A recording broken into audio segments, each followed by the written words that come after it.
All right, Alexander, let's talk about the recession in the U.S., or some people say it's a recession, but the Biden White House begs to differ.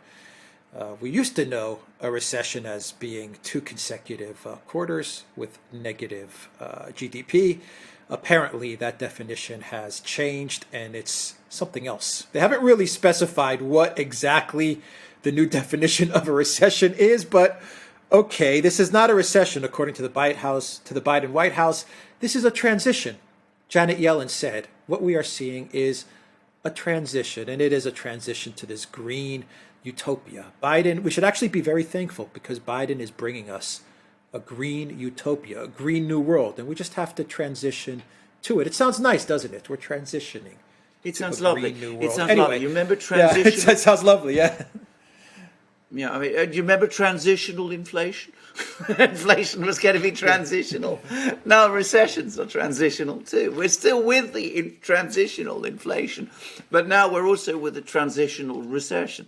I mean, it's a beautiful word. It conveys all sorts of feelings of impermanence, and it, as you correctly said, it gives you the sense that we're going from a bad place to an absolutely wonderful one, and we're transiting from one place to the other.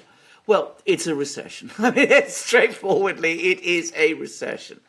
And it's a recession which is really most extraordinary because every recession I can think of has up to now been the product of, the business cycle, accumulated policy errors, no doubt. But, I mean, you can't put your finger on most recessions and say this set of decisions caused it. This recession is completely different because it is entirely the product of disastrous policy errors, accumulating policy errors by the Biden administration. Now, you remember last year when they were pumping out money like there was no tomorrow, we were saying this is going to end in inflation, in an inflation crisis. And this was the time when the administration was telling us that they were going to turbocharge the economy, they were going to grow at 5%, or was it 15% or 10% a year. They were going to leave China far behind, blistering growth. And of course, any inflation problems would be transitional because the growth would be so great and so fast that before long, that would absorb the inflation, and the inflation was just a transition to this new turbocharged growth that was going to strengthen the US and restore it to its position as, the economic powerhouse of the world. And we said that it was going to end just in inflation, which it did. And then, of course, inflation creates problems because inflation, especially this kind of inflation, reduces demand because that's what inflation does. It means that there is less, people have less money to spend because the money that they're spending is being absorbed by price increases, especially if wages remain stagnant, which they have been. And eventually that affects demand. And anyway, policymakers eventually have to respond in some way to this inflation. And we've seen interest rates starting to creep up. And of course, the inflation has caused disruption to supply chains. And then Biden came along. And of course, in the middle of all of this, he launched an economic war against the Russians, which has disrupted supply chains even further. We've had distortions created, massive distortions to the oil market, to the natural gas market in Europe. We've seen massive distortions to the food markets, the food distribution around the world has been hugely disrupted. That's meant that even as the economy has slowed, which would normally start to bring inflation down, inflation has, on the contrary, been rising. That's pushed the Federal Reserve Board into raising interest rates, as it's just done. And we now have that extraordinary situation where oil prices remain over $100 a barrel. As I'm talking, the Brent crude is still over $100 a barrel, even as a recession is now looming. The Federal Reserve Board is having to raise interest rates even as we are in a recession. The usual pattern of monetary policy is when a recession begins, the Fed cuts interest rates. This time, it's been forced to increase them. And as I said, if you want to understand what has happened, look at these extraordinary policies that the Biden administration has followed. Yeah. So what does the Biden White House do from here? What needs to happen? Oh, it's very... Because what needs to... Well, I mean... They're not going to win the midterms like this. They're not even going to get close to winning the midterms like this. And they seem to not want to face up to reality. That their plan seems to be to deny everything. Just deny it. We say it's not a recession. It's not a recession. But this can't be. This can't be real, can it? This is not what they're going to go with, is it? Well, I don't know what they're going to do, to be straightforward about this, because, I mean, as you correctly said, they're retreating into their world of illusions. One of the problems, one of the real disasters, is that there's been this whole claque of so-called economists who've been promoting these policies. I mean, I don't want to name any names. I'm sure some people can, including a well-known Nobel economist, Nobel Prize winner, who's been writing all kinds of columns for the New York Times and other places, but, you know, the architects of modern monetary theory and all that. But, you know, they're still there. They're still insisting that, you know, all will be well if you know, their ideas are followed. And, of course, the Democrats, the progressive wing of the party, if I can call it that, are now already finding the scapegoat. They're saying it's nothing to do with them. This is all because Jerome Powell is raising interest rates. That's what's caused the inflation. That's what's causing the recession. So, you know, the inflation apparently remains transitory. It will continue to be transitory forever, presumably. But what the Federal Reserve Board is doing by raising interest rates, well, they are responsible if there's going to be a recession. So don't blame us, blame the Federal Reserve Board. So on the one hand, denial, it's all transitional. And on the other hand, blame someone else.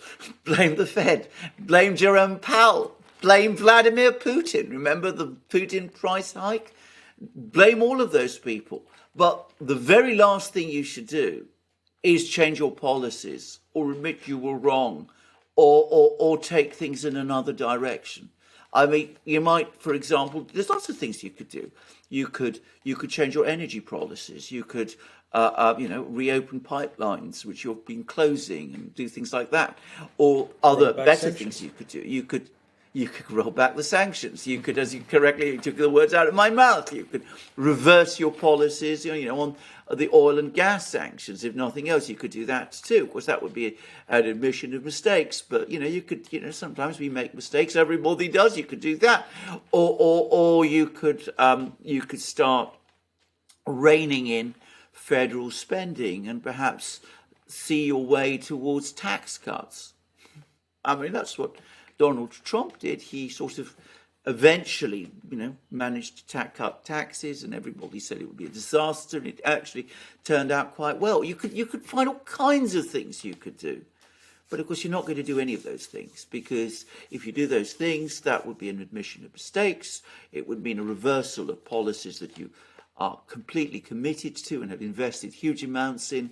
You would enrage your supporters. You would open yourself up to criticism. So you're going to carry on. You're going to go steaming, full steam ahead, just like the captain of the Titanic said, full steam ahead, as he sailed his ship into an iceberg field and went down to sleep in his cabin after he gave those instructions to the crew. I mean, I just have to say my final comment and question is that, you know, for a while now, we have been saying on this channel, you have been saying as well that things are looking very grim for the collective West. But things look much worse for Europe and the European Union, and most likely, given the setup of the United States on a geographic level, on a constitutional level, everything. Given the setup of the United States, it should be able to somehow come out of this. Europe, Yes. the EU is really the Titanic that's sinking and sinking fast. But the U.S., while it's in critical condition, it should be able to eventually get out of this mess. But I Yes. think to myself, we never thought that Biden, when he first got into office, would be this bad and would do this much damage. And now I think to myself, yes, the U.S. does have all of the tools to make it out of this, but can it really survive another 2 years of Biden? I mean, I have doubts. Given the constitution of the U.S., given the geographic location, the industry, everything that it has to its advantage, I still think to myself, can it really handle another 2 years of this guy? Yeah. You put your finger on the problem. The US can get through this. I mean, it will be a hugely complicated, difficult thing. Some very difficult decisions would have to be made. But what people need to understand, people across the political spectrum, and of course even the political class, have to understand that it cannot be done with this president or with this administration. Now, the founders created tools to change things. They are there in the Constitution, and there are ample grounds to use them. I'm going to be very careful what I'm going to say now, but we're getting accumulating information from all kinds of sources that there were, shall we say, problems in Biden's history and practice and considerations that, in and of themselves would more than suffice to cause a change. And of course, you can also argue that he's too old, he's too set in his ways, which he is, by the way, and that might also be a reason to effect a change. But you've got to effect that change one way or the other. You've got to do it. There are constitutional tools to do it, but you can't delay. You've got the midterms coming. They're going to be, I'm absolutely sure we're going to see a Republican landslide over the course of those midterms. I mean, how do you win midterms when you have an inflation crisis, a cost of living crisis, and a recession all at the same time? So there's going to be a Republican landslide. The current Congress, I think, is exhausted. It's not going to achieve anything. But when the new Congress convenes in January, it's got to make some serious moves. And it's not just the Congress then. I've got to say this too.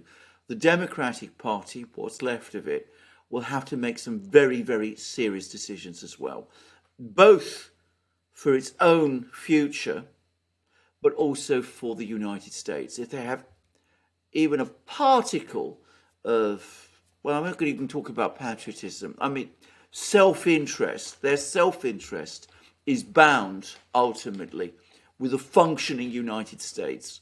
And the sooner they understand that, and the sooner they understand that this is unsustainable, the better it will be.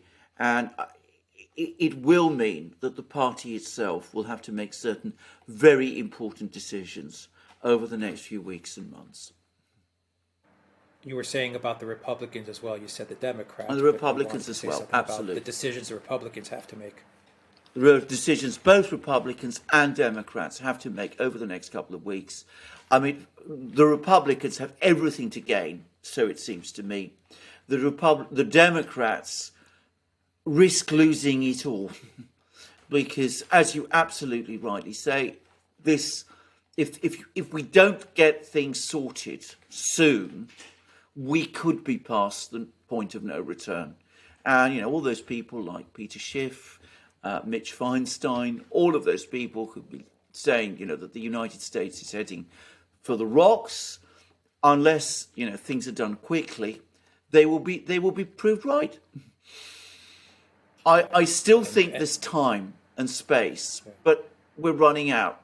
We're running out of time and we're running out of space, and the captain on the bridge is simply not up to it. I mean, and I'm being very careful in my choice of words.